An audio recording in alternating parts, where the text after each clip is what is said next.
Good people, how are you? I hope all is well your way. Well, I'm recording this message by popular request. Honestly, I had a young lady, and I'm doing this for you that asked me to record the reasons why we have a tendency to hoard.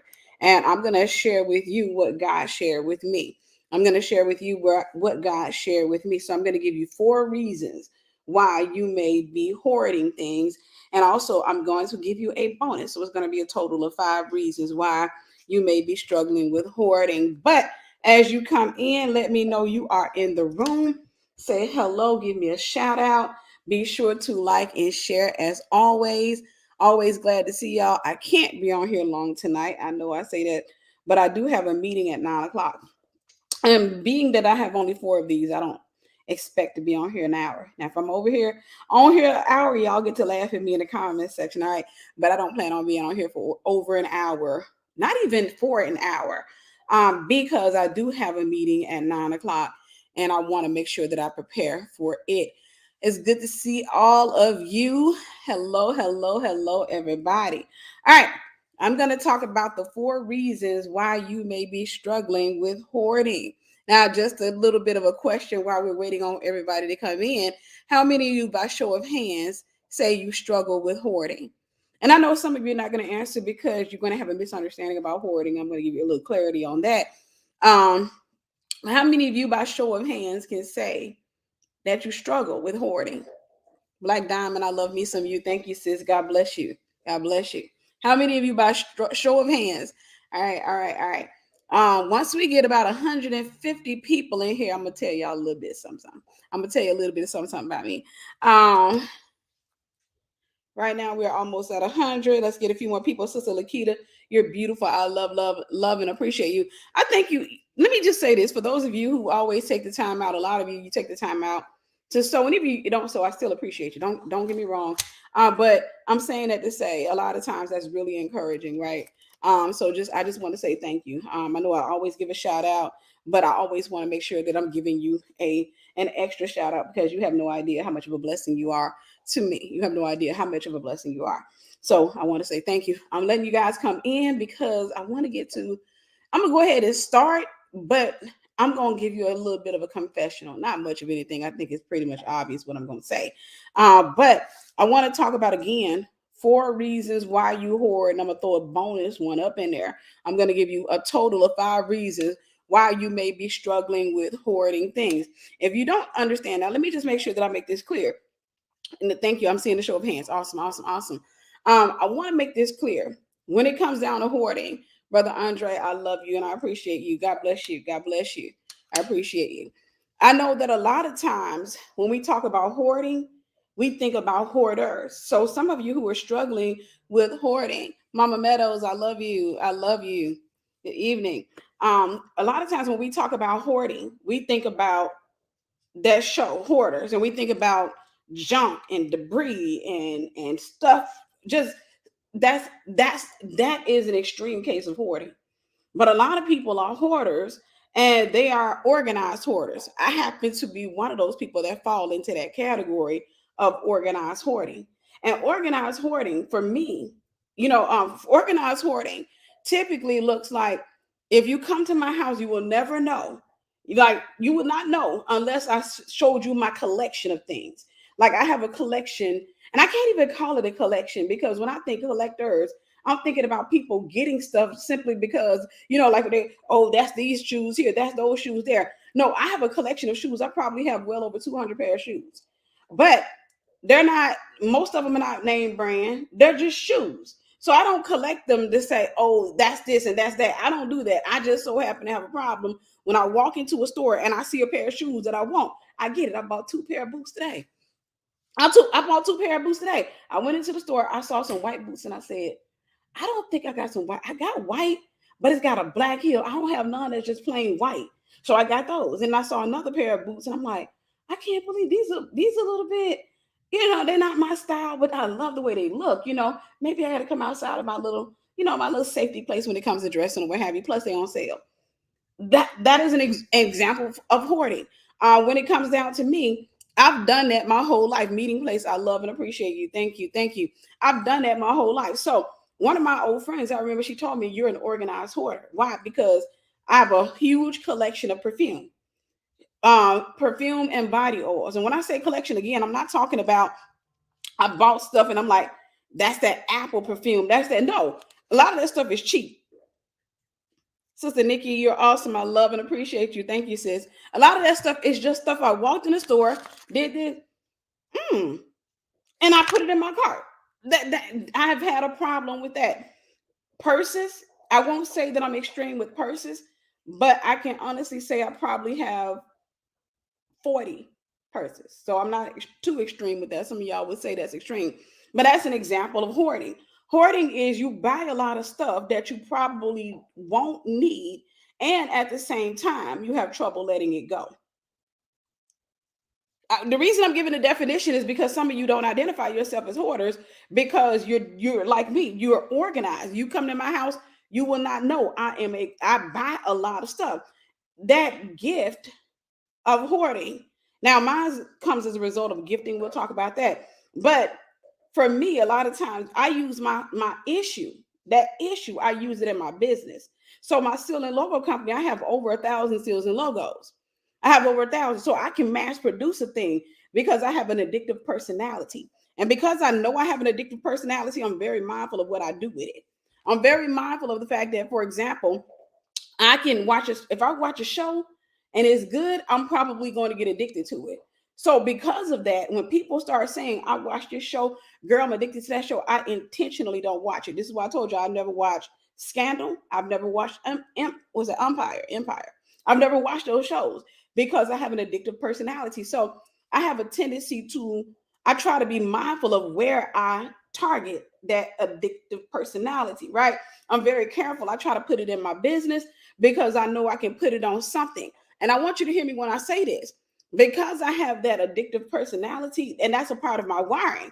But the enemy, when he perverts it, it can go in the wrong direction and it can have me doing things that I shouldn't do. But because I have that addictive personality, the thing about it is, this is the reason why I'm very mindful of my connections. Because a lot of times, if I'm walking with you and let's say you do something that hurts, right? That can be something that kind of molds over in my head, in my mind, right? And I'll be fighting that out of my mind. But over the course of time, I'll be like, you know what? Especially if you keep doing it, I'll be like, you're going to have to go over there. You're going to have to go over there because what it's doing is it's disrupting my pattern. It's disrupting, like I like to work, I like to have peace. It's disrupting my pattern. It's disrupting my pattern. So thank you. Thank you. It's disrupting my pattern. And so consequently, what I do is I'm very intentional. For those of you who have an addictive personality, you a lot of times are called to wealth. You have to be very intentional. You have to first acknowledge that you have that type of personality. And then two, you have to be very intentional as it relates to what you do with it. You have to be very intentional as it relates to what you do with it. There's something I didn't put in my notes, and I can't believe I didn't put it in here. But I want to make sure that I mention this. So we'll just say it's going to be 5 in a bonus. I want to make sure that I say this, and I'm going to make that number 1. There is a spirit of addiction. There is a spirit of addiction that can cause you to hoard. There is a spirit of addiction, so that thing can be cast out or what have you. And typically, that comes from rejection. That comes from abandonment. It comes from trauma, what have you. But that can cause hoarding, right? And I'm saying that to say because that thing ran into me, right? But when it got into me, the thing is, I didn't like alcohol. Alcoholism runs in my family. I didn't like alcohol. I didn't like the taste of it. But I did find myself addicted to sex. So it manifests in one way or another. So you're going to be hoarding, either hoarding souls, hoarding something. Okay, so I'm jumping past that one. I'm going to go to the one that's going to be number 2. Number 2, the reason that you hoard, do me a favor, like and share, is financial trauma. Financial trauma will cause you to hoard. If you grew up broke, if you grew up broke, if you grew up broke and you had that trauma in your childhood where you didn't have any money to get the things that you wanted, and you had these big dreams, these big desires, and you couldn't get those things, then it's easy for you to become a hoarder if you get a little bit of money. It's easy for you to become a hoarder if you get a little bit of money. And the reason I say that is because I remember when I was living in Florida and I was hanging around a lady I met in Florida by the name, I don't want to call her name, but anyhow, she's a really dear friend of mine. Met her down in Florida and we used to hang out all the time.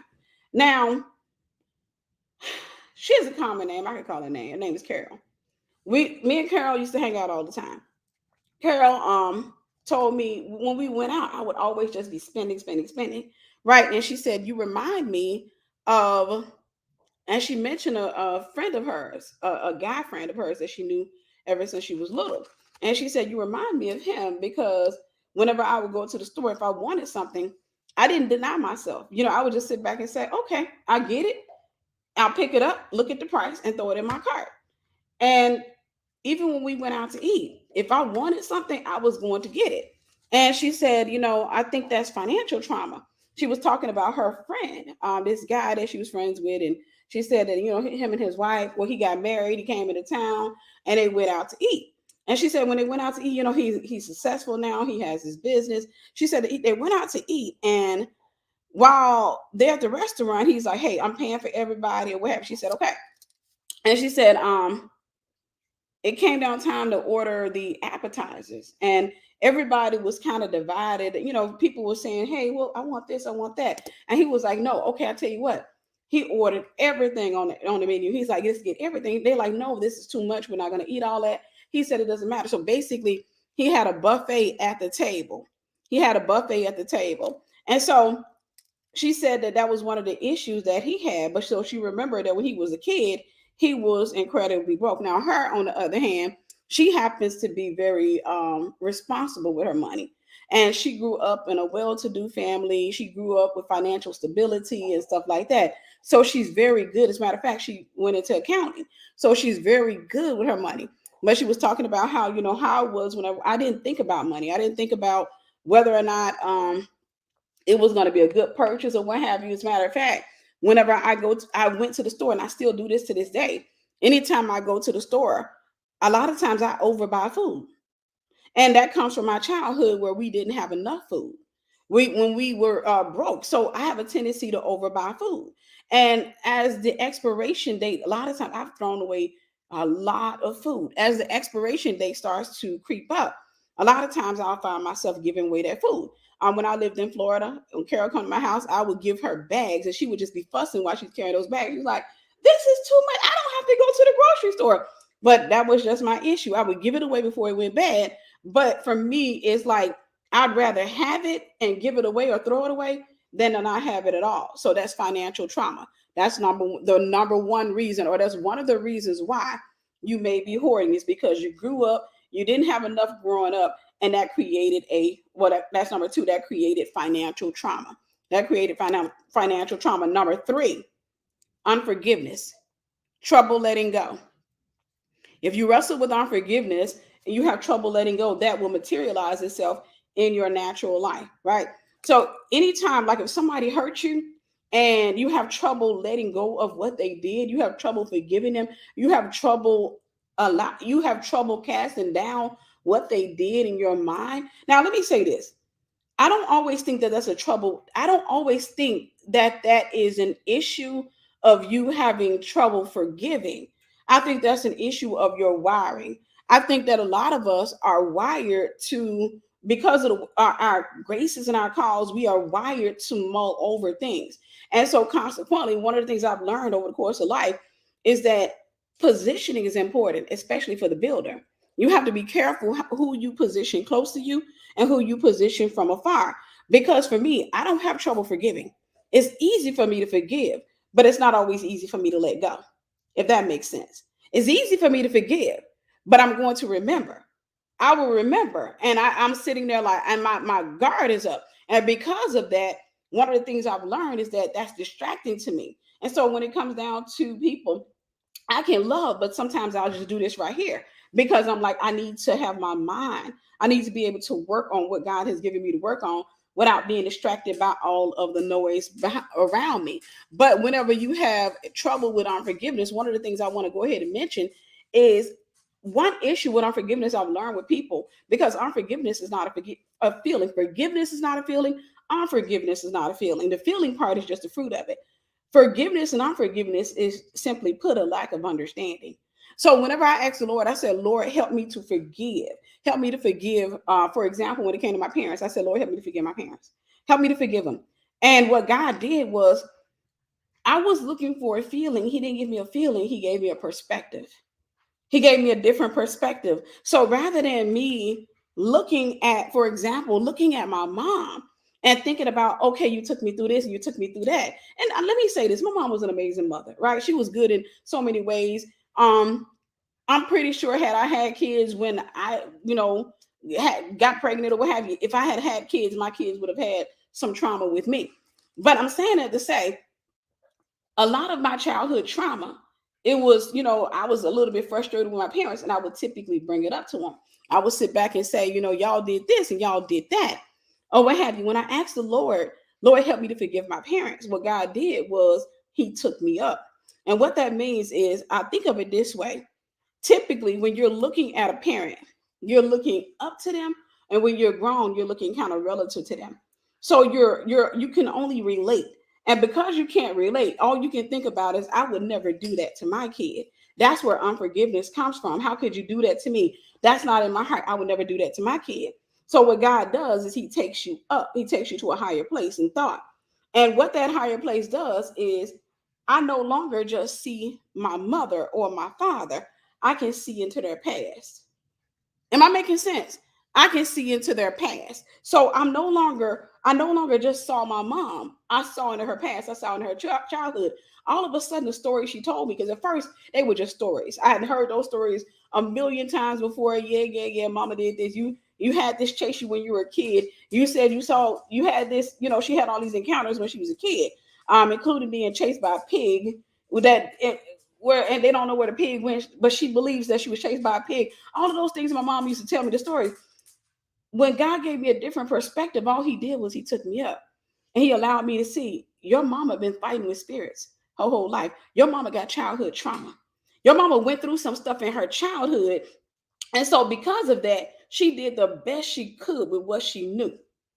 She did the best she could with what she knew, and what have you. And you have to understand, generation after generation after generation, there are different standards. For example, Gen Z, millennials, Gen Z, they got different standards from us.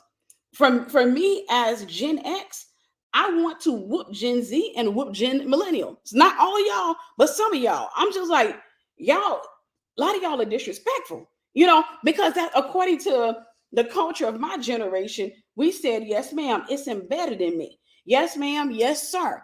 We showed respect, right? That was one thing. If you were older, if you were in a position of authority, we said, yes, ma'am. We said, yes, sir. We got up, we let you have our seat, we showed respect. That's engraved in my DNA. So when I see this new generation that is a little bit different and too busy trying to go toe to toe with people my age, like they got experience, I'm like, I want to be Miss Seeley.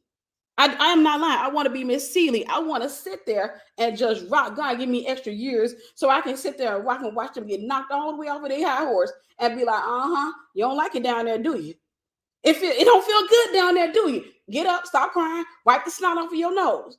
Because believe it or not, a lot of the stuff you can say about the older generations, one of the things that was ingrained in the older generations that is being lost is honor.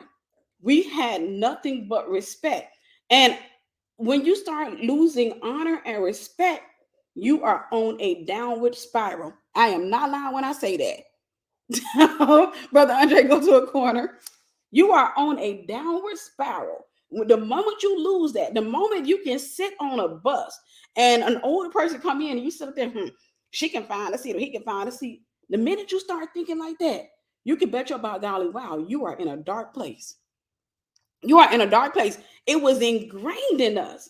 And took all the way up to my mother's death, I watched my mother say, yes, ma'am. Even the people her age. I watched my mom say, yes, ma'am. Yes, sir. I watched my mom show nothing but respect over the course of her life. But unforgiveness, trouble letting go. Forgiveness and unforgiveness, again, forgiveness is not a feeling, it's just a different perspective. Unforgiveness is just a perspective. Once God gives you forgiveness, you're able to look and say, you know what?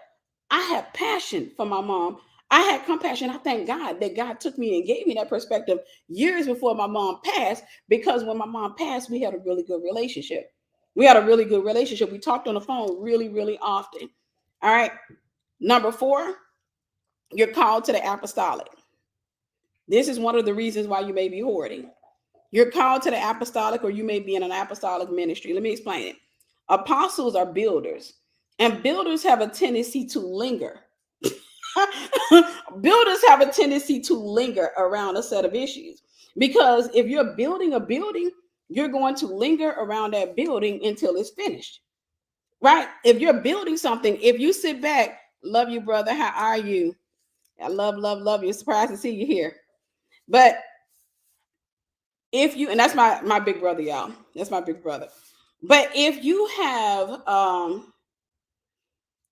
are called to the apostolic, you may be a person who lingers. And that's when I started talking about wiring and what have you. You may be called, or you may have a tendency to linger. And so you may build a thing. And once you build it, you will stay at that thing. You'll be dedicated to it, and you'll build. And once you build it, you'll toss it. I was talking to a friend girl. We were talking about that and we were laughing. But you will build a thing. For example, you create a card game. This is not officially released yet, but it's something. This is the prototype, right? I got excited about building this. Oh yeah. Once I'm done with this, once I'm done, I'm just like this. Everything I build, I'm like, yeah. I'm excited. Once I'm done with it, I'm over it. I'm over it. It ain't another thought in my mind. I'm over it. It's done. So people who are called to the apostolic tend to be builders, and builders have a tendency to collect building goods. And so sometimes they collect building materials before the time comes to build a thing. I'm gonna make it make sense. Before it's time to build a thing, you will collect the building materials. You will collect certain things because you sense something on the horizon. If you're called to the apostolic, so you will have a tendency to hoard things. You will have a tendency to collect things. You'll have a tendency to get things that, for example, may not necessarily make sense to you today, but you just want it. That's all you know. You just want it, and you'll put it aside, and then eventually, over the course of time, you will find that you will need it. Either that, or you'll get rid of it. Either that, or you'll get rid of it. If you're called to the apostolic, you're probably going to have a hard time getting rid of anything. You really have to force yourself to get rid of anything. The one I wanted to deal with is number 5. You have the gift of giving. Is there a reason I say friend girl instead of girlfriend? Yes. Um, it's my generation thing. Girlfriend typically means somebody you're in a romantic relationship with. And especially in this day and age. So I guess I'm trying to make clarity when I say my friend girl, not my girlfriend. Some people say my girlfriend, but me, I have a tendency. I've been doing that for like 20 something years. So I say friend girl. But you have the gift of charity. You have a gift of charity. That's the gift of giving. And this is why you hoard. Now, this is what I wanted to deal with. This is the main thing for the majority of you. This is probably going to be the reason why you hoard. And I'm going to kind of draw it out. Let me make sure I watch the time because I got to meet at 9 o'clock. You have the gift of giving. That the Bible refers to that as the gift of charity, but it's the gift of love that compels you to give. Okay. Anything God builds, anything God creates, is supposed to function a certain way. So it's supposed to go, and I'm going to use directional terminology to make it make sense. I'm going to say counterclockwise. So this is your gift of giving. Notice it goes in this direction here. It goes like this, right? Okay. Trauma, boom, hits it right there. This is perversion. What perversion does is it makes a gift go in reverse. This is what I wanted to really deal with. I started to just do the whole thing about this, but the Lord wanted to say otherwise. But your gift is supposed to be going. Like God gives you a gift, it moves in this direction. So you're supposed to be a giver. Those of you who have a gift of hoarding or an issue with hoarding, many cases you have a gift of giving. You're called to be a millionaire. You're called to be a multimillionaire.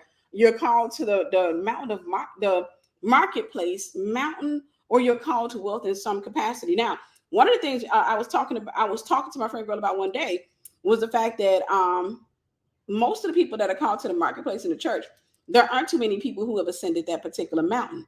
The marketplace, when it comes to the church, that mountain has not been that ascended because we were taught there was a misunderstanding in the old church that the love of no that money was the root of all evil when it's the love of money. And even though some people would say the love of money, people literally feared money, especially in the Black community. They feared becoming wealthy, and I think that had a lot to do with a lot of things that were happening at that time as well.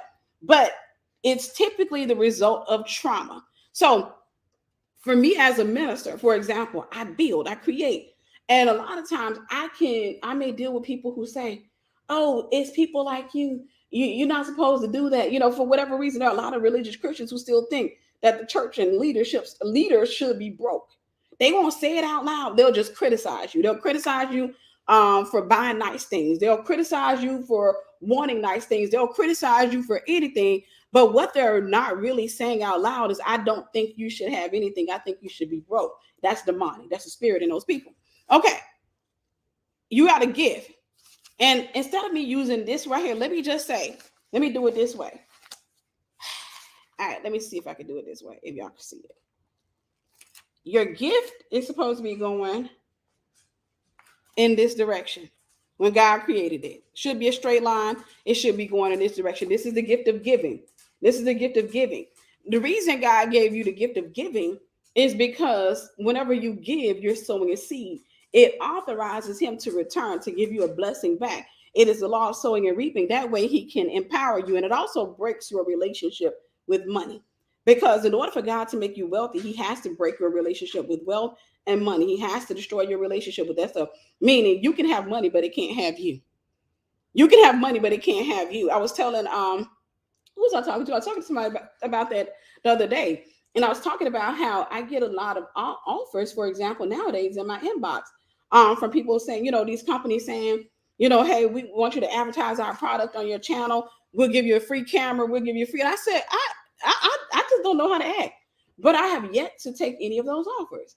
And I say, that's what God does, is he breaks your relationship. The old Tiffany, I would have jumped on all of them. I had a perfume company to reach out to me, and they just like, hey, we'll give you 2 bottles of perfume to advertise on our channel. And I'm like, 2 bottles? No. You want to give me more than 2 bottles for me to advertise? 2 little bitty bottles. See, that stuff doesn't have a hold on me. And at the same time, I'm looking at that stuff like, yeah, no. Basically, you have to look at the going rate for somebody to advertise on your channel. And they're trying to give me $229. That's $59. What? $58. $229 bottles. That's $58. It ain't. I told them. I said no. Give me 4. Give me 4 or what have you. And they took too long to respond. By the time they responded, I was over it. I didn't respond. But I'm saying that to say that stuff doesn't have a hold on me. Even the stuff that God blesses me with, it literally has no hold on me. It doesn't have a hold on me. God has to break your relationship with giving. He starts here. Now, I can do a whole teaching on this for those of you who have the gift of giving, but you're trapped in poverty right now. The reason you're trapped in poverty is that's usually the first level. Because when you're in poverty, what God wants you to do is give your way out. But you have to break your fear of money. Perfect love casts out fear. That means mature love. That means you have to lose your fear of losing money and understand that God is your Abba. That means you have to make God Lord over your finances. A lot of times we have, you're Lord over my body. I've been abstinent. You're Lord over this. You're Lord over that. But then we don't make God Lord over our finances. The majority of Christians don't have God as Lord over their finances. That's why the air gets sucked out of church the minute you start talking about it's time to give. The majority of Christians will give God everything. The last 2 things Christians give God is their bodies and their money. Those are the last 2 things. That's the reason why we got sick, broke Christians today. Y'all don't want me to talk about it, do you? Y'all want me to talk to you? Okay, let me ask you. Which version? Do you want me to be the seeker-friendly version, or you want the truth? You want the seeker-friendly version, or you want the truth? I can give you the seeker-friendly version. Just let me put it on pause and let me go just do my hair, take off all this makeup and what have you. The reason we have sick Christians today is because Christians are not giving God their bodies. The reason we have broke Christians today is because Christians are not giving God their money. God will a lot of times allow you to grow up in poverty. He'll allow you to be in that space of poverty. He'll allow that thing to have a grip on you because you get authority the minute you take your authority back from it. That's where your power comes from. Your power comes when you start to you start to take dominion. You begin to dominate the thing that once dominated you. That you have to break that. You have to take dominion over it. You got to sit back and say, okay, at the end of the day, even if you have $4 left in your account, sometimes God will challenge you. He'll say, give that last $4. He did that to me. Back, what was that? 2011, 2012. I told this story before. I think I had $150 or $175. I don't know why I'm thinking it's $175 in my account. I'm sitting up there. This lady is reaching out to me. She's talking to me. The Lord said, I want you to sow $100 in her. I said, okay. And I sold it. And then the Lord said, and I'm sitting up there. Now, mind you, I was married at the time, for those of you who want to find it. But no, our money was very much separate. And we were fighting about that. We were fighting because he was like, I want you to contribute more. And I'm like, dude, just cover me. And because I knew I'm like, cover me, because he had a really good job. I'm like, just cover me and we'll be we'll be millionaires. You just cover me. Like, don't play. But he had he had a relative of his in his ear. So long story short, I had $75 left. I'm saying that to say me giving away that money didn't make sense to me because I was going to have to deal with that. However, I'm sitting up there and this man inboxed me and he said something. And the Lord said, give him 75. I'm like, wait, that's all I got left. But I didn't question God. I just did. And from there, I went straight to broke. And I just had to deal with whatever I dealt with. I'm saying that to say, God will challenge you in an area that you are afraid of. He will challenge you in an area that you're afraid of, or what have you. And so your gift goes in this direction. You gonna cover me? All right. Your gift goes in this direction. Sister, you're awesome. Thank you. God bless you, sis. God bless you. Your gift goes in this direction. This is how your gift is supposed to go. Your gift's supposed to go in this direction, the way God created it to go. Once trauma hits in, what it does is it causes perversion. Perversion means to go in reverse. So now your gift is supposed to be going where you're supposed to be giving. I'm supposed to be giving. You want this? You want that? I got you. And I love it. Instead, what ends up happening once it goes in reverse, it looks like this. Once it goes in reverse, now when it goes in reverse, it's coming back to me. So now I'm hoarding. Why? Can I tell y'all the truth? Can y'all handle the truth? It's because in many cases, especially many of us that grew up in poor communities, we know what it feels like to give to folks that don't know how to appreciate. That creates trauma. You know what it feels like to be taken advantage of by your aunties, your cousin them. You know what it feels like. You know growing up around broke and broken folk, you could not be a blessing. And you know what I learned? People who have a mind, they will traumatize the crap out of you. They would, y'all better don't act like I'm over here talking to myself, because I will talk to myself. I have no problem talking to myself, okay? I've been living alone for 8 years. I have no problem talking to myself over here. Once you're born with that gift, you're a kid. You're walking around, and your cousin them, none of them got the gift, but you're walking around. You want it? Thank you. And then they still go talk about you. And then they start, give me that too. Give me that too. That creates trauma. That creates trauma. Now you got that gift to give. You got that gift to be a blessing, but you have that childhood trauma. You got that trauma from high school. You got that trauma from elementary. You got that trauma. And so now everybody, when you're a kid, somebody said, hey, can I borrow your pencil? Yeah, I'm gonna give it back. And they never give it back. Hey, it's cold in here. Can I borrow your coat? Yeah. Then school over with. You see her with my coat. And they don't give it back. That creates trauma for the giver. That creates trauma for the giver. What it does is it perverts your gift. So from that point on, you become afraid to give because you're afraid of attracting predatory people. You become afraid to give because you're afraid of attracting predatory people. And then at the same time, you don't like what it feels like to be taken advantage of. That wounds your pride horribly. It wounds your pride horribly. Nobody wants to feel like they're stupid. Nobody wants to, y'all, I've given this example before.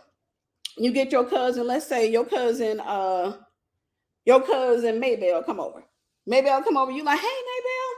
And you know Maybell always, she a hustler. She always getting over, she always, but you already you planted in your head because Maybell called you, said she's on her way. You start rehearsing in your mind. Don't you let that woman take advantage of you. You know how that woman is. Don't you let that woman do that. Then maybe I'll come over and you know you already got your guard up in your heart. Like I'm protecting myself from her because I don't want to deal with that. Maybell comes over and she says, can I tell you something? You're like, you my favorite cousin. I love me some you. I really appreciate you. Thank you. You're the only one. And I know I've made a lot of mistakes in my life. You're the only one that believe in me. That lower the crap out of your guard. Maybell getting you again. And when Maybell leave your house, Maybell gonna look like this. Because you a giver. She gonna look like this. You gonna be like, you got it? I got the other stuff. I got a bag. You got all it? Uh-huh. I got it. You gonna have hordes of stuff coming out that house with Maybell. When Maybell pull out that driveway, that's when the attack starts. Let me know if you can relate. That's when the attack starts. That's when the enemy says she got you. Dummy. You start feeling like crap. Or in some cases, you may not feel anything. It's not until you go on social media and Maybell come up there and then she put on a picture with some sunglasses on and she doing this right here. And you realize she don't look changed. She don't look like the humble child that sat in my living room shedding them tears. She looked like the old hustler. She done got me again. So out of fear of being taken advantage of, you still have the desire, you still have the wiring, you still have the grace, you still have the anointing to give, but instead of giving, you give to yourself. This is your gift going in reverse. This is your gift going in reverse. Now, let me talk about that. I'm gonna give you the bonus one shortly. Let me tell you how to break that version of it. Because I have that grace. I have that grace. I am a giver by nature. I love it. I love giving. I love being a blessing. Growing up, I dealt with trauma with it, right? I came up around hustlers. I came up around the worst. Good God. I came up around the hustler, even in the family, mostly in the family. I came up around a hustler sitting up there. Let me get that. Let me get that. I'm going to give it back. And you didn't see that stuff again. I grew up around that. So the way that God broke that off of my life was one, you have to have the gift of discernment with it. I'm giving y'all something. You have to have the gift of discernment with that gift. That means that with that gift, I have to discern. I have to be, and then two, you have to give yourself permission to feel that feeling you don't like to feel when you tell a person no. Because so if somebody sit up there, me being in business, right? I have to deal with that quite a bit. Me being in business, it's not uncommon for me to have somebody say, hey girl, how you doing? I need a website. I got to get in touch with you. Okay, cool. You know, you go to my website or what have you. I'll say this. I have no, I don't want to say an old auntie, but she's an aunt, what have you. Had an aunt reach out to me some years ago. Hadn't heard from this woman. Now, she's not my blood aunt. She was an aunt through marriage or what have you. But she reached out to me some years ago. Now, I got that grace from my mom. My mom, she just could not say no, right? She could not say no. No matter what, she could not say no. I could. But at the same time, I didn't necessarily like the feeling. So this aunt reached out to me. I ain't heard from this woman in 15 years. 15 years. It is what it is. I ain't mad about it because I could have reached out to her and she could have reached out to me. I obviously was mutual. There was just no intent or no desire, to communicate. Well, long story short, this lady, she said, I got your phone number from your mom. And I'm thinking to myself, I'll give her a call. I'll give her a call when we get off this phone or what have you. Because this lady, like I said, she had married into our family. She was no longer part of our family, but her and my uncle had divorced. And she was like, hey, I got this business now. So she starts talking and she starts catching up with me. And I'm like, yeah. So at first I'm thinking, okay, she just want to catch up. That's all I'm thinking. She just want to catch up. Okay. So I'm all down for that. I'm like, yeah, I'm doing this now. Yeah. She said, your mama told me. Lily, you're beautiful. Thank you. God bless you. God bless you. She was like, your mama told me. Yeah. I'm like, yeah. So she was like, yeah. Okay. So yeah, your mama told me I need a website. From there, I could hear her go too. I heard that go too. She was like, I need a website. I said, okay. She said, I need a website. I need some flyers for my business. I need this and I need that. And I was like, Okay, all right, okay. So did my mom send you my website? She was like, no. I said, okay, I'll text it to you when we get off the phone, and you can look, and you can go look at the packages or what have you and see what you want. And she was like, yeah, yeah, yeah. I mean, I could just tell you. I said, no, you have to go on the order. You have to go to the website and place an order. She was like, I'm trying to see how she said. I don't want to lie on her. This is so many years ago. But the gist of it was she kept trying to go around, and she had it in her head. I was going to do a website for her for free. I had it in my head, Negro, I don't know you. I don't know you. And two, that's disrespectful. At the end of the day, one thing about it is, like I have an aunt that will come and say, hey, Tiffany, I need this done. Give me a price. And that gives me the choice, as to say, hey, I'm not charging you anything. And that aunt is, frequent in my life. But this particular lady, I ain't talked to her in 15 years. How you gonna reach out to me after 15 years? My modest life, you're awesome. Thank you. God bless you. God bless you. I appreciate you. But I'm saying that to say that whenever you have that grace, you have to be willing to have those hard conversations, because I'm going to speak. Some of you have a problem with confrontation. That's the issue. That's how people get over on you, because you have that grace and you don't like confrontation. When you combine those two together, it equates to you feeling or behaving in a spineless manner, being incredibly passive, you being fearful of saying no to people, you being fearful of having some type of, like, you come from, let's say, families or what have you, that know how to navigate conversations. They're masters at navigating conversation. They're masters of manipulation. They know how to twist their words. When I was on the phone with that aunt, she was twisting. She was twisting, and I'm sitting up there and I'm twisting back with her. I'm like, I'm twisting her back, and I'm like, because she's going around every word I say, and she's trying to go back. She was like, no, I don't need I'll just shoot you to you in an email. And at first I'm just playing around with it. I'm just trying not to go direct. And I'm like, yeah, no, you had to go to my website, because I have forms that allows me to collect the information. And then finally I had to say, you're gonna have to place an order. You gotta pay for it. You gotta pay for it. I don't even know you. Like, I ain't talked to you in I don't know how many years. A whole lifetime. I could have had kids and they would have been teenagers by then. I don't know you. And so long story short, we got off the phone on good terms. She waited about a month or two. She texted me. She said, hey, I'm ready to get started with the website. I texted back. I said, hey, here you go, the link again. Go place your order.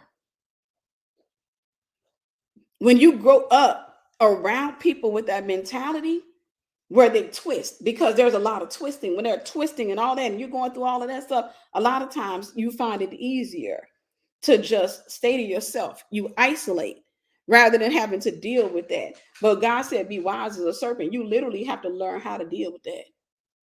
Who am I talking to? You have to learn how to navigate through that. You got to stop hiding yourself, and you got to learn how to navigate through that and just say, and let me tell you, one of the things I had to do, even beyond that conversation, I learned to, what is the word I'm looking for? Scale down my truth time by doing what I used to do when I was a kid that I got in trouble for. And you know what that was? My parents said whenever I would say things to people in short, so many words, I didn't put lube on it. I just went straight in. I just said no.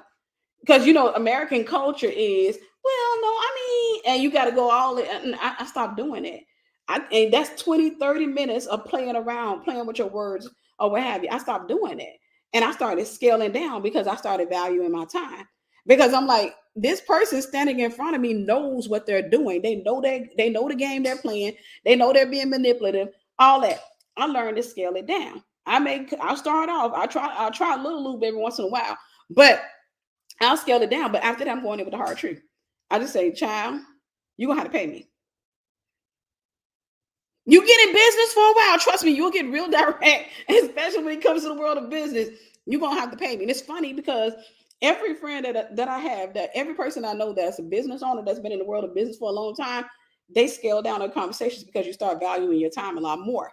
So you don't have time to be sitting up there going 15 minutes and playing twisty games with Uncle Earl. You really don't have time with that. You Uncle Earl, you're always trying to get out of paying somebody. You're gonna pay me my money. Either that, you're gonna have to go hire somebody else. Leave me alone. And then two, I think that's a trait of getting older as well. I think that's one of the traits of getting older is you start valuing the crap out of your time to the point where you just like, I ain't got time to sit here and navigate no conversation where you being manipulative and I'm trying not to hurt your feelings while you're being manipulative and we twisting and coiling all over the place. I ain't got time. I'm just gonna go straight in with the truth. Like you're gonna have to, Sister Sandy, you're beautiful. Thank you, sis. God bless you. You're gonna have to go in with the truth. So the point that I'm trying to make is, and this is why I spent a long time on this one, because this was the one I wanted to teach. I don't have to watch the time because I got a meeting at 9 o'clock. But you have the gift of giving, but again, that gift of giving can and often does go in reverse whenever you get hurt. The gift of giving that God gave you, let's say it's supposed to go in this direction, but once you're traumatized and once you're traumatized and that gift is perverted, it goes in reverse. So instead of you giving to the world, instead of you giving to others, what you end up doing ultimately is you just start getting for yourself, because the desire, the anointing, all of that's still there. You still go to places, you still buy stuff. I buy stuff that I literally know I'm not going to use. I've learned it. I buy stuff and I will put it in my house and I will have it up in there. And then eventually, over the course of time, I realize, you know, good and well, that ain't for you. You know, good and well, that's for such and such. My brain to go on to let's say a cousin or somebody. I'm like, you know, good and well, that right there ain't for you. That's for such and such. That's for such and such. That's the grace of giving. That's the grace of giving. And whenever you're perverted or whenever you're traumatized, that thing can go in reverse again. To break the curse of that, to redirect it, one, you repent for not giving when God told you to give. And when I say that, don't hear that as oh, she just trying to make me give her something. No, I'm talking about in your church. I'm talking about in your community. I'm talking about in your family. Every time God placed it on your heart to give and you resisted, you need to repent for that. And you know those times you sit in church and they said, we collecting for this and we collecting for that, and you heard a number go up in your head and you start rebuking the Lord. You start rebuking the Lord. You started rebuking the Lord. You started rebuking the Lord because God put something in your heart and you didn't want to give. Because when God put something in your heart, a lot of times, scare the crap out of you. You like, say that again? Ooh, Ain't cut out of bullshit. And you start trying to rebuke the Lord. You think you're talking about you rebuking the enemy. No, you're rebuking the Lord. You're attempting to rebuke the Lord because in that moment you have an ungodly relationship with money, or you have an ungodly relationship with things, and your wealth is tied up in you breaking the power of that stuff over your life.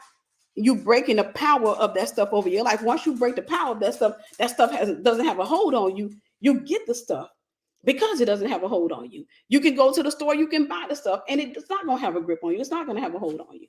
All right. And this is the bonus one. This is the bonus one. The reason you may have trouble hoarding, you're preparing for something. And that can go into the whole apostolic wiring thing or what have you, but you're preparing for something. There's something on the horizon that God is preparing you for. And so you just buy because you just feel the need to get it. You feel the grace to get it. You feel like I need to get this and I don't understand why. For example, you may go to the store, right? And while you're in the store, you see this cooking set. You know, I got enough cooking utensils at home. And I don't know why. I just feel like buying this. Like I got plenty at home. I got everything I need at home. As if I don't know why I feel like buying this. Well, God, a lot of times that's a prophetic action and you may not realize it. In that moment, God may be preparing you to be a wife or a husband for my brothers. God may be preparing you, or then again, He may be preparing you to give to somebody in your future. Maybe there's somebody that, you know, and I have to remind us a lot of times, because I think that a lot of times we are time, our brains are kind of locked in time because we live in time and time is all we know. But God lives outside of time. He's Alpha and Omega, the beginning and the end. That means that He can see your future, He can see your past. There, everything. God is in all places at one time. Is omnipresent. So God sees it all. And a lot of times, oh, go lay down, Milo. This is why I say get a dog right here. Get a dog. I'm telling y'all, get a dog. Go lay down, baby. Come here. That's what he waited on me to do, is say, come here.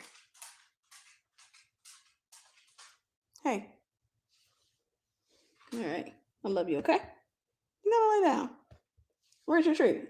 I'm gonna give you a treat. He said, I don't care. Okay. I don't care. Say hey to the camera. Say hey to everybody. Say hey. But a lot of times what's happening is there's somebody in the future that's probably gonna go through something. He wants to be in. You got a word for him, Mello? Sit down. Sit. Sit. I didn't ask for your butt. Okay. Okay. This is a message within itself, y'all. See, this is a doggy hug. Okay. But you may be preparing for something. It could be something that's coming. God can see a storm that's coming your way. It could be somebody in your family. It could be somebody in your life. It could be a complete stranger. And God will put something on your heart. So you buy that cookware set. You don't know what to do with it. It stays in a box in your closet for 2 years. And you didn't think nothing of it. And then you come across this woman and she says, the Lord, he just thrust me into this.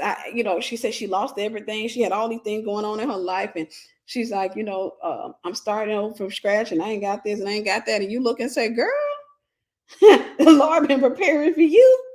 Cause I got a deep fryer. And I actually did. I just gave away a deep fryer probably about several months ago that I had literally like 6 or 7 years.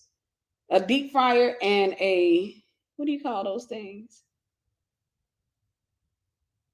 The plug-in pot, crock pot. God, I had a deep fryer crock pot that had been in the box for, I'm talking about some 7 years. No, I had them things for 10 years. Because I had them things back in Florida. So I had them things for like 10 years in a box. Never used. Ever.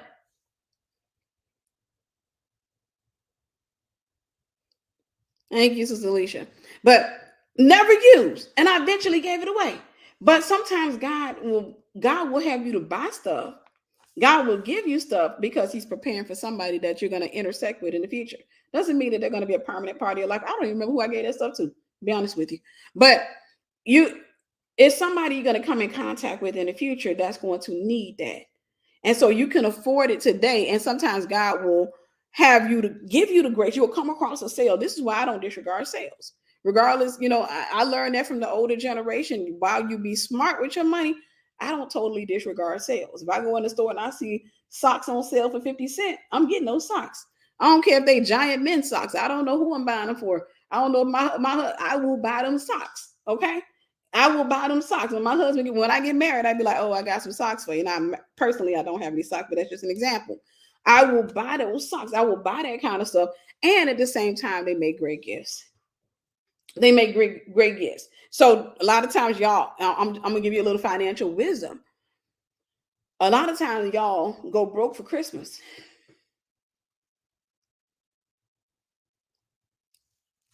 I don't want to say it's stupid. I get it when you got kids, but wise planning. I'm gonna tell you a little bit of a smart move I learned, and I learned this. I worked at Walmart for 7 years. Buy your stuff when it go on sale and put it up, and then get over your desire to give it away early. It's self-discipline. If I go into a store, okay, this is my own card game. I made this, right? This my own card game. If I went into a store and I saw this dirt cheap, I ain't got nobody to play this game with. If Milo can't play games, ain't got nobody to play this game with. And I saw it dirt cheap. Let's say, and I'm not gonna put a price on it because I don't want nobody to think my stuff cheap. But anyhow, if I saw this dirt cheap, I would probably buy it. I would probably buy it, even though I know I'm not gonna use it. Even though I know I'm not gonna do anything with it, I would probably go ahead and buy it. Somebody going to invite me to a birthday party sometime during that year. I don't have to go broke. I'll take that thing. Here go one that's not open. I'll take that baby and wrap that thing up. Happy birthday. I bought a pair of pants for me. Because I rarely ever send stuff back. I bought a pair of pants for me about a month and a half, 2 months ago. November sometime, I bought me a pair of pants. Saw them on TikTok. Don't nobody make fun of me. Everybody's talking about these pants and what have you. So I got me a pair. I went to Amazon. I'm like, let me try these out. Okay. I got me a pair. And they're like men's pants. But women were talking about them, how they're such a good fit and all that. I bought them pants.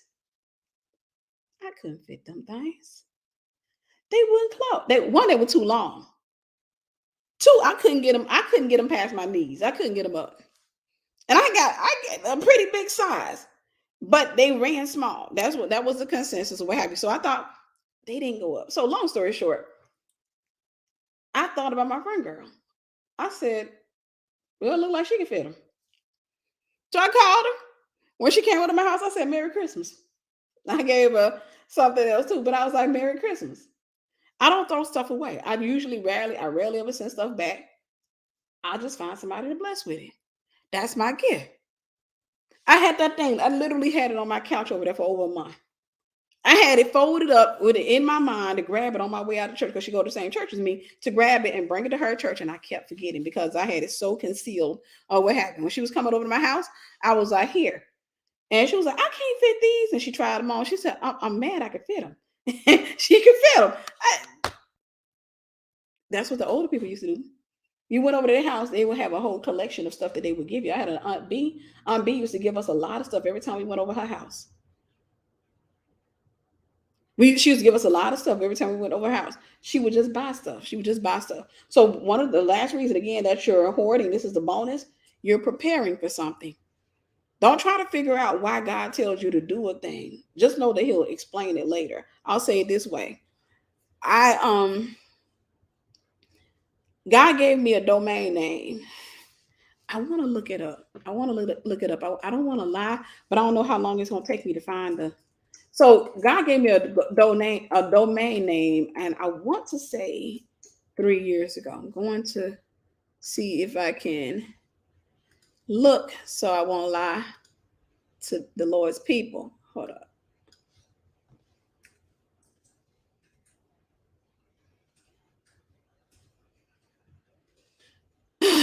Obviously, I don't remember it. Okay, let me see.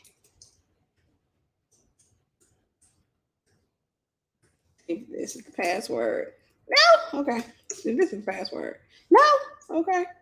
Hold up. I know this password. Give me a second, y'all. Forgive me, and I gotta get ready to go anyhow. So no worries, I won't be holding you. I don't know the password. I got it upstairs. Long story short, God gave me a domain name.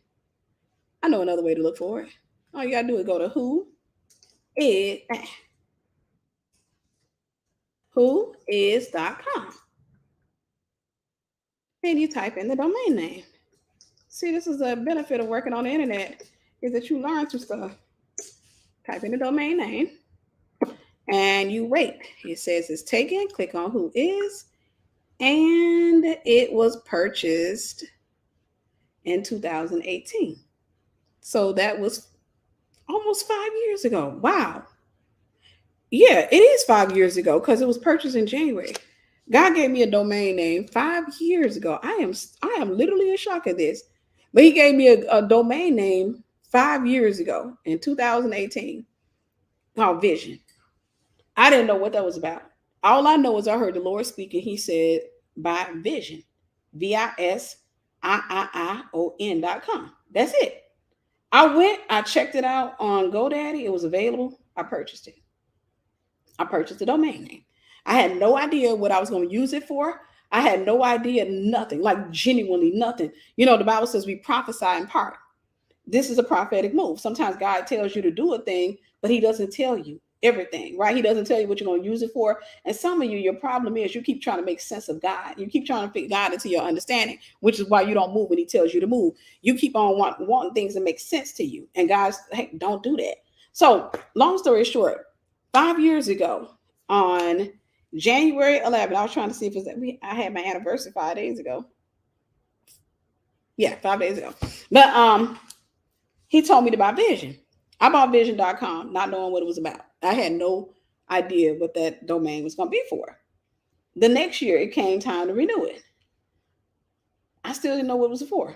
I just got a notification saying they wanted to renew, and I got like 30, 40 domain names. And I'm just like trying to cut some of them things down because I'm like, that's, costly. So I'm sitting there, I'm like, I don't know what this domain is for. I got it and I'm not using it. So I was about to let it go. I literally heard God strong say, don't let that go. Like it was strong. It was strong. It wasn't one of those things that, it's just an idea in your head. No, this was strong. Like God put on my heart strong. Don't let it go. That was 2019, when the renewal came up. 2020, the renewal came up again. I went through the same thing. I didn't have this thing. This is gonna be the second year. This is gonna be year number 2. I don't know what this is for. I have no idea what you want to do with this. And I considered letting it go. Once again, God said, do not let it go. Like he was strong in that moment. I felt him strong. Do not let that domain name go. Long story short, to wrap things up, it is now 2023. He literally just starting to tell me what to do with it.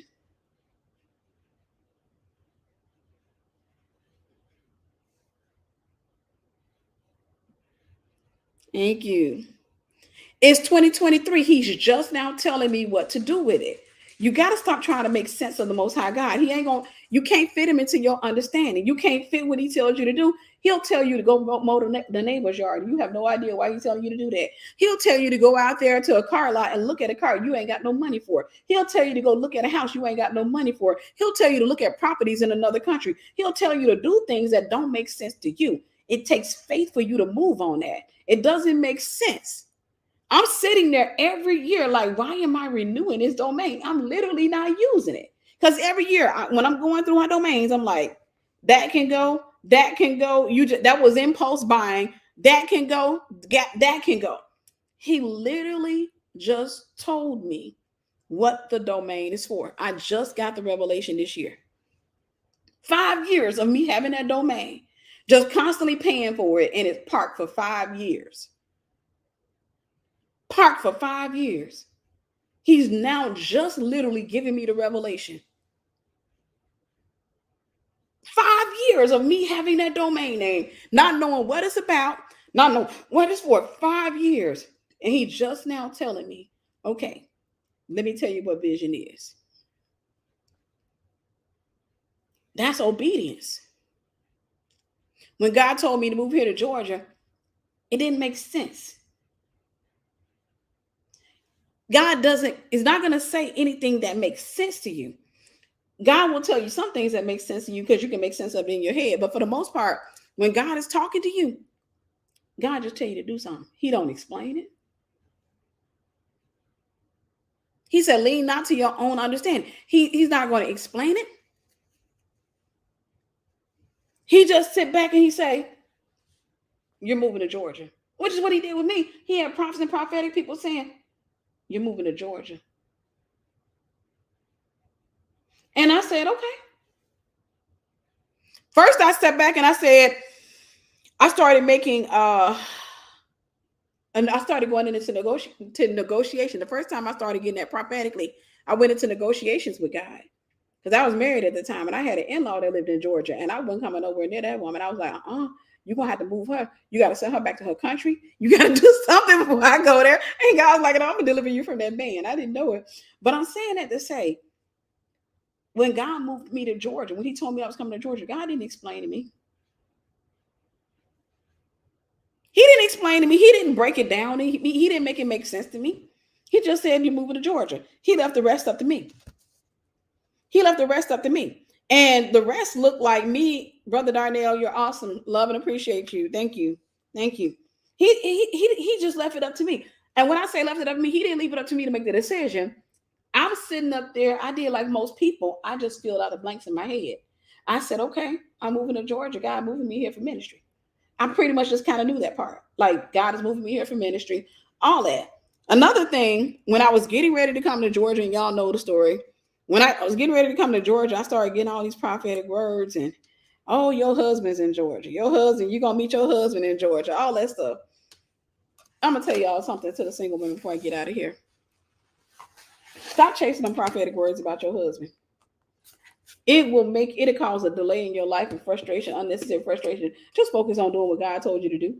Stop trying to figure God out. Stop trying to figure out when he's moving. Stop trying to figure out how God's going to do a thing. Because I had got a prophetic word back in 2015 that I was going to meet my husband at the end of that year. No, I take that back. I take that back. The word I had got that I was going to meet him that year and I was going to be engaged by the end of that year. You don't even know what that did to me that year. My mind went on a man. It put my mind on a man. So now I'm sitting up there. Every time a dude say hello to me, hey, is that him? Is that him? My brain is just, I don't do that no more. I don't do that no more. That was too much torment. That was too much confusion. It was too much for my mind to handle, because what it did was I'm over here trying to focus on the kingdom and focus. And every time somebody said, how are you doing? I'm like, hey, looking at that ring finger.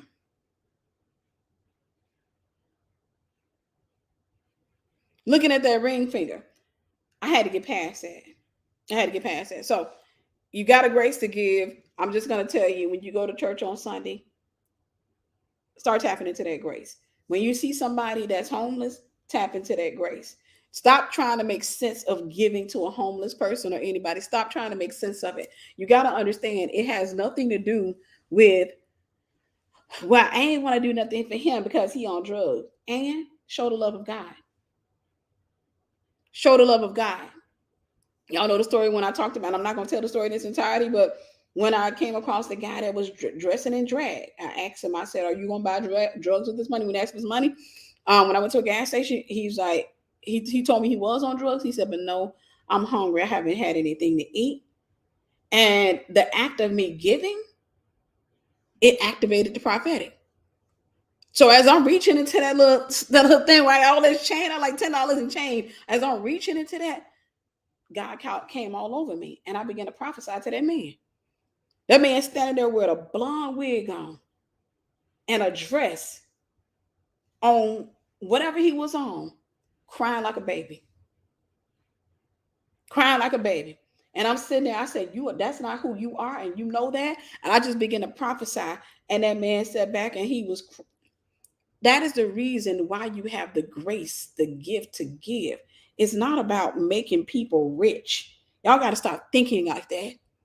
It's about, right, we're too busy judging. We're too busy trying to make sense of it all. I ain't going to give it to him because he's going to spend it on drugs. No, you can ask, are you going to spend this on drugs? Or you can say, let me get you something to eat. In that moment, God put and placed it up on my heart. Ask him, are you going to, I asked him, are you going to do this on drugs?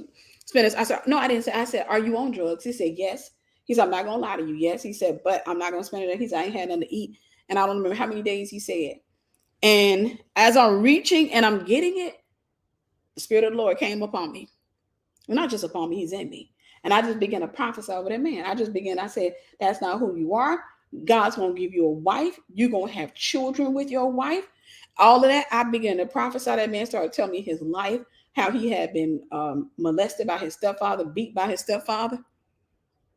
He was crying right there, dressed in full drag. That's ministry. That's ministry. Y'all want to go to church and prophesy to the same old folk. No, that's ministry. Ministry is when you come outside the four walls as well. That's when you got to come outside of that. That's ministry, when you lose the fear of when he gonna hurt me in a minute, my window up. No, in that moment, in no fear, there's no fear. And thankfully I grew up around that, so I'm not afraid of that, right? But there's no fear. I sat back and I allowed God to do what he wanted to do. Beautiful. That's ministry. So I'm saying that to say, it's not going to always make sense. Just do what God told you to do. And I also want to say this lastly, because I feel like I'd be remiss if I didn't say this. For those of you who have the grace to give, I pray that the Lord restores I decree and declare that he will restore your grace to give in the name of Jesus, that he will deliver you from the trauma of giving, that you would have your joy restored, and that he will give you discernment in it in Jesus' name. He restored me some time ago, and now it's back to me loving to give. I'm not afraid to be a giver. I also have firm boundaries. So I have the gift of discernment too, and I'm not afraid to say no. I'm not afraid of confrontation. I will sit back and say, child. No. You know where to give. That's the beauty. That's the beauty in it. For me, I know where I can freely give. And I know whenever I come in contact with people, for example, if I come in contact with somebody with a hustling spirit, they like, girl, I already know that the tone, right? Sister Liz, you're awesome. Love and appreciate you, sis. Love you. but I already have that gift. And so with that gift, I'm not, I can sit there and say no. Or I have creative ways of saying no. My creative way of saying no, hey, I got some work, yard work that need to be done. You want to work on that? I'll pay you. See that? It works. There's creative ways to go about it. But I pray that the Lord restores your gift.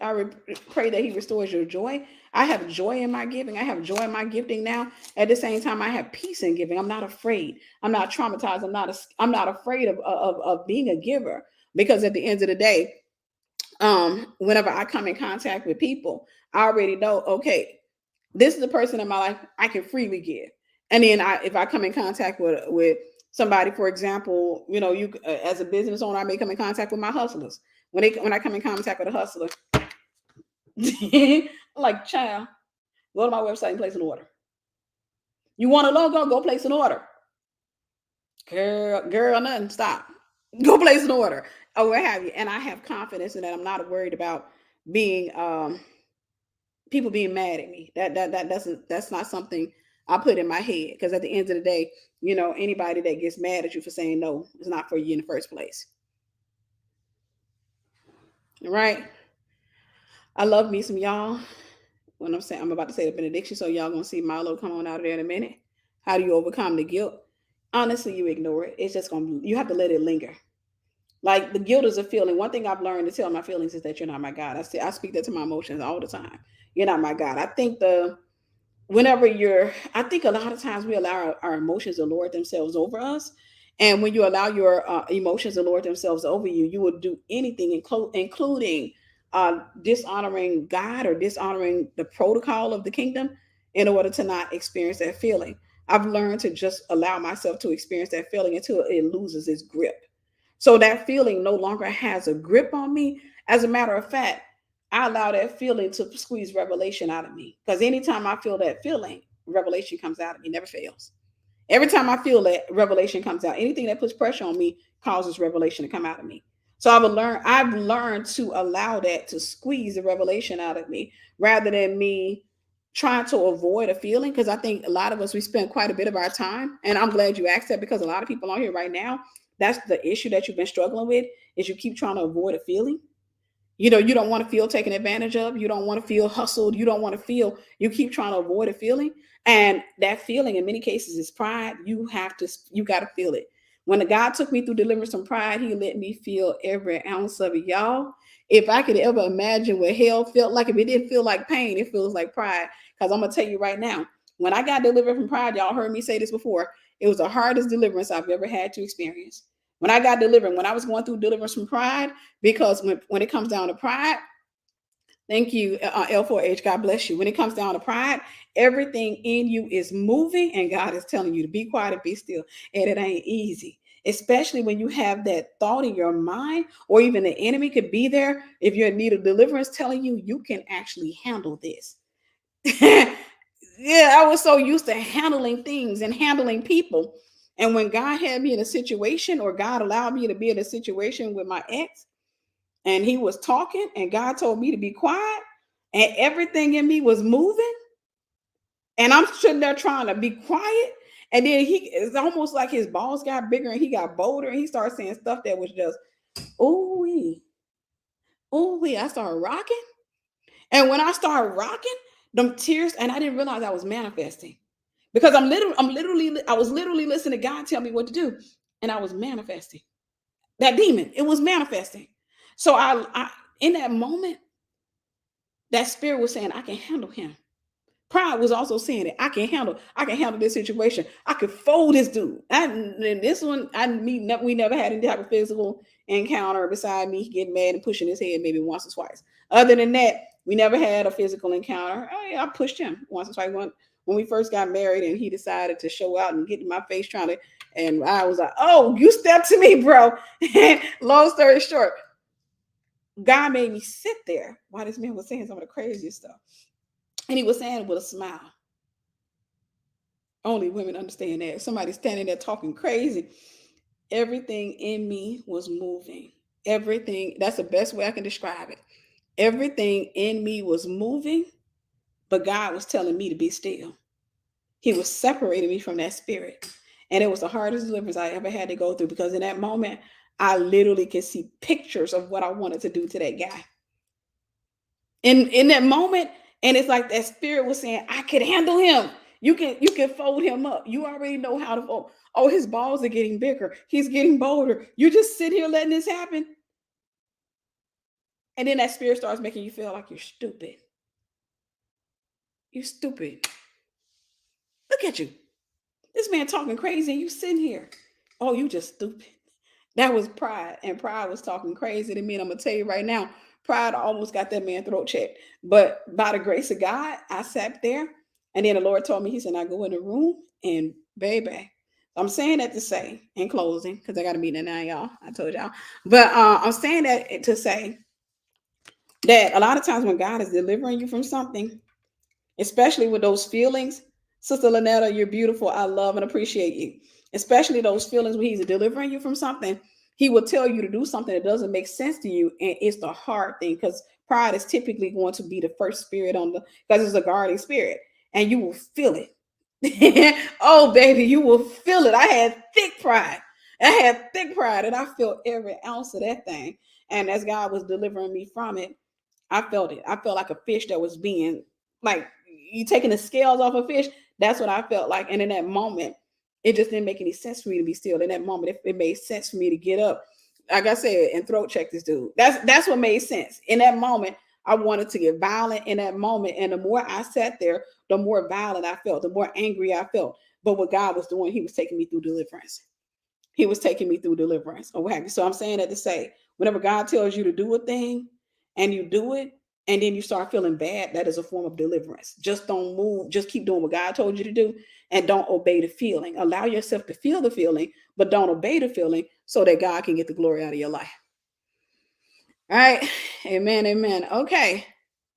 Am I on Cash App? Yes, ma'am. Yes, ma'am. I'll post it real quick. Oh, yeah, Sister B posted the Cash App. Sister B posted the Cash App.